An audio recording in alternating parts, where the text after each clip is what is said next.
Assalamualaikum dan salam Malaysia Madani bersama saya Suaran Shah dalam Berita Pagi Sabah edisi Jumaat 29 September 2023. Program dakwah Islam di Sabah akan terus diperhebat melalui pelbagai pendekatan antaranya ceramah perdana, Menteri Sains Teknologi dan Inovasi yang juga Exco Pendidikan dan Hal Ehwal Agama Islam Negeri Datuk Dr. Muhammad Arifin Muhammad Arif berkata ini kerana ceramah perdana antara pendekatan dakwah yang mendapat sambutan dalam kalangan umat Islam. Ini terbukti apabila ramai umat Islam menghadiri ceramah perdana yang disampaikan penceramah tersohor antaranya Ustaz Dr. Abdul Somad. Mudah-mudahan selepas ini kita akan adakan lagi program-program untuk memperkasa dakwah dan ilmu pengetahuan di negeri Sabah melalui program-program menjemput undangan-undangan penceramah-penceramah dan mengadakan acara kebesaran Islam secara berskala besar, berskala perdana. Datuk Dr. Muhammad Arifin ditemui pemberita selepas sambutan Maulidur Rasul peringkat negeri di Pusat Konvensyen Antarabangsa Sabah, Kota Kinabalu. Dalam pada itu, beliau memaklumkan pihaknya akan terus meningkatkan usaha memperbanyakkan program keagamaan berskala besar pada masa akan datang. Sementara itu, di Sandakan, sambutan Maulidur Rasul peringkat Kampung Bokara dimeriahkan dengan majlis bercukur lebih 100 bayi dan kanak-kanak yang berlangsung di Masjid Nurus Solehin, Kampung Bokara. Majlis bercukur jambul itu antara wadah merapatkan hubungan sekaligus memperkukuh ilmu agama dalam kalangan umat Islam di Sandakan. Setiausaha Kebudayaan Persatuan Rumpun Bajau Samar Cawangan Sandakan, Hajah Hariza Zahara Said Ismail berkata, majlis ini diadakan setiap kali sambutan Maulidur Rasul agar anak-anak memperingati hari lahir Nabi Muhammad sekaligus mengekalkan budaya itu sehingga ke generasi akan datang. Kita terapkan budaya itu sejak dia lahir. Kita bawa dia ke masjid, bergunting. Jadi, bila dia kahwin nanti, dia akan terapkan juga budaya ini kepada anaknya. Bila lahir, dia akan bawa bergunting ke masjid. Itu yang kita sampaikan. Maksudnya, budaya kita itu berterusan. Hajah Harija ditemui pemberita dalam majlis berkenaan di Kampung Bokara Sandakan. Sementara itu, pengerusi Masjid Nurus Solihin Kampung Bokara berkata, program berkenaan berupaya menjadi wadah mengeratkan hubungan sesama umat Islam. Majlis diserikan lagi dengan bacaan selawat dan marhaban. Seramai 30,000 umat Islam disasarkan hadir dalam program Gelombang Berselawat Ambang Maulidur Rasul yang akan berlangsung bermula hari ini hingga 1 Oktober ini di Dataran Majlis Perbandaran Tawau. Pengurusi penganjurnya Liana Friska Ramli berkata pelbagai program telah disusun atur bersempena program berkenaan.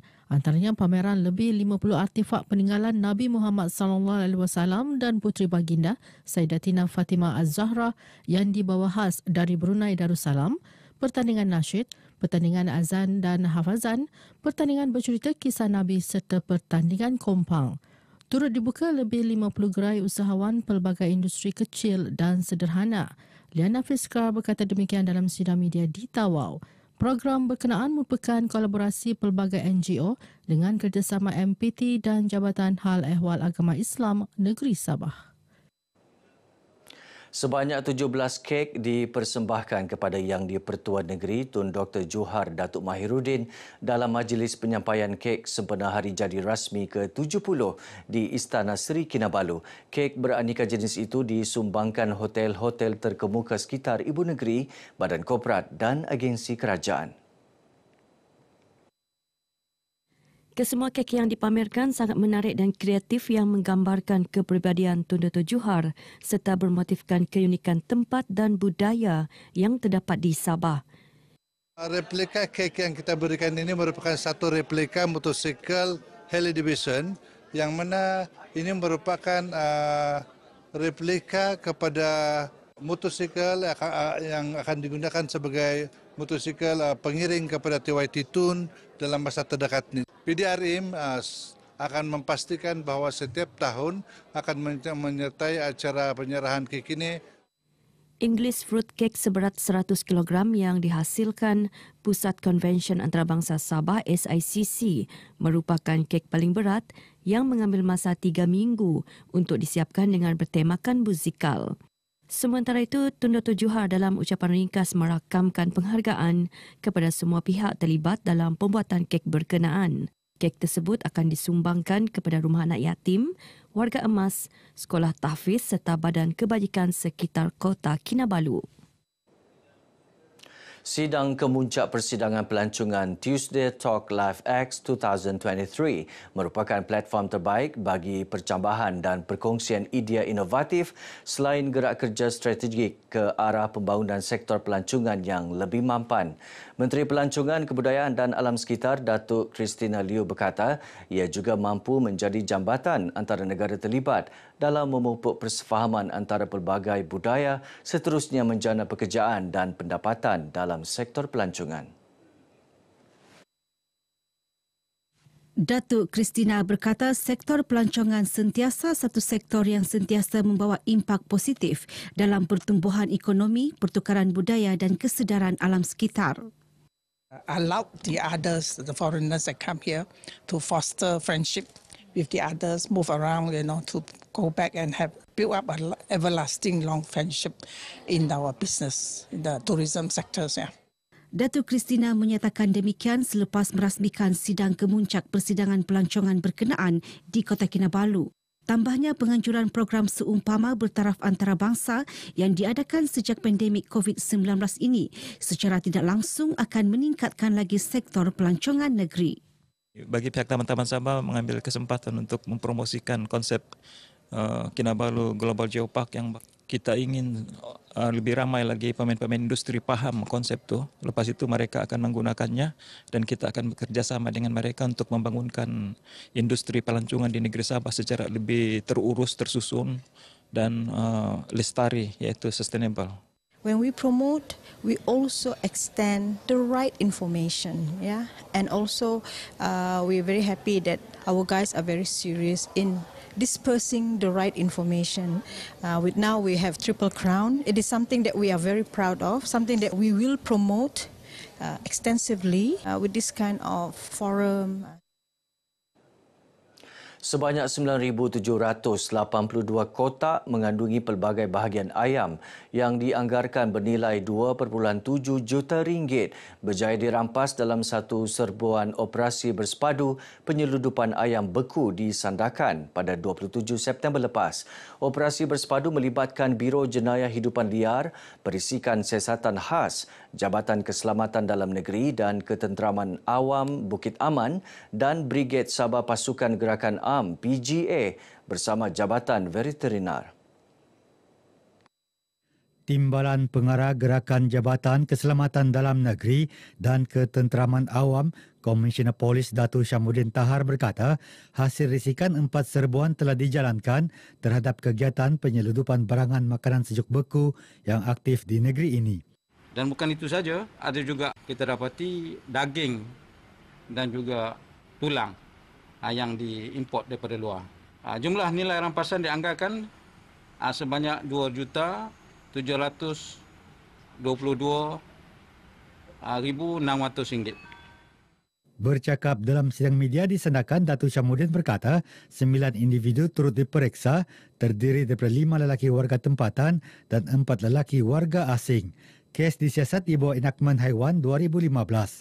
Sementara itu, Pengarah Jabatan Perkhidmatan Veteriner Sabah, Dr. Norma Yusof berkata pihaknya akan bekerjasama dengan agensi lain menerusi ops bersepadu agar aktiviti seumpama itu dapat dibanteras secara keseluruhannya.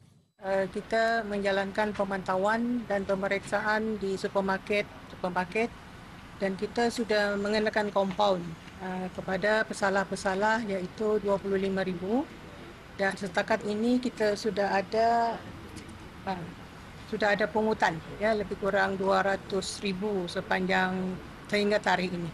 Bagi tempoh Januari hingga September tahun ini, WCB PSK telah melancarkan 8 serbuan di Sabah dan 2 di Sarawak dengan nilai rampasan berjumlah RM44,281,391. Bekalan minyak masak bersubsidi bagi paket 1 kilogram di daerah Semporna dan Kunak mencukupi.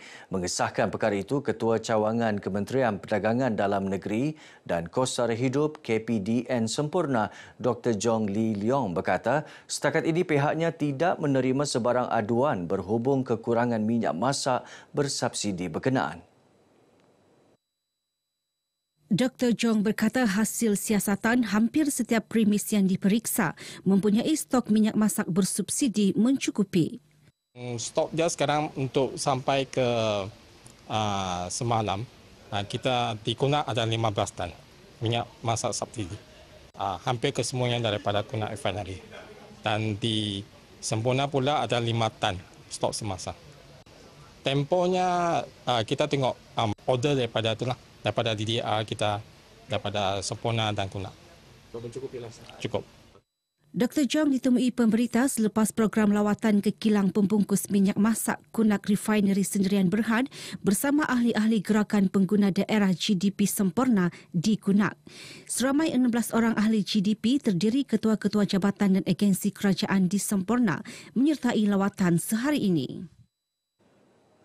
Program Torch Run sempena Pesta Kebudayaan Cina Sabah kali ke-38 akan menawan puncak Gunung Kinabalu selepas menjelajah 30 lokasi seluruh negeri. Timbalan Pengerusi Persatuan Cina Sabah, Datuk Susan Wong berkata, ia antara usaha mengetengahkan kebudayaan masyarakat Cina sekaligus mempromosi produk pelancongan. The final one will be the peak of Mount Kinabalu. We bring the torch all the way up to, because our theme to this year is the culture of the Mount Kinabalu, but we share the prosperity between West Malaysia and East Malaysia. So this is our theme for this festival. Datuk Susan ditemui media selepas merasmikan program Torch Run sempena Pesta Kebudayaan berkenaan di Keningau. Sementara itu, Ketua Penyelaras Program Keningau Torch Run, Kapitan Clarence Lee Chen Peng merakamkan penghargaan semua lapisan masyarakat di Keningau yang hadir bagi menjayakan program ini. Saya ingin mengucapkan ribuan terima kasihlah kepada kita punya warga Keningau ini, because ini hari semua pun meluangkan masa untuk menghadiri program Torch Run Keningau ini. Selepas Keningau, program itu akan diteruskan ke daerah Tenom dan Ranau sebelum acara penutupan di Pusat Konvensyen Antarabangsa Sabah SICC Kota Kinabalu pada 8 Oktober depan. Baik, sekian Berita Pagi Sabah. Menyusul selepas ini Berita Pagi Sarawak. Malaysia Madani, tekad perpaduan penuhi harapan. Assalamualaikum. Terima kasih tak semimun. Setia bersama ATM Sabah. 你是我们的动力，你是我们的灵感。Kami patuhi amuan. Ia akan hak. Okay, mic check 1 2 let's go.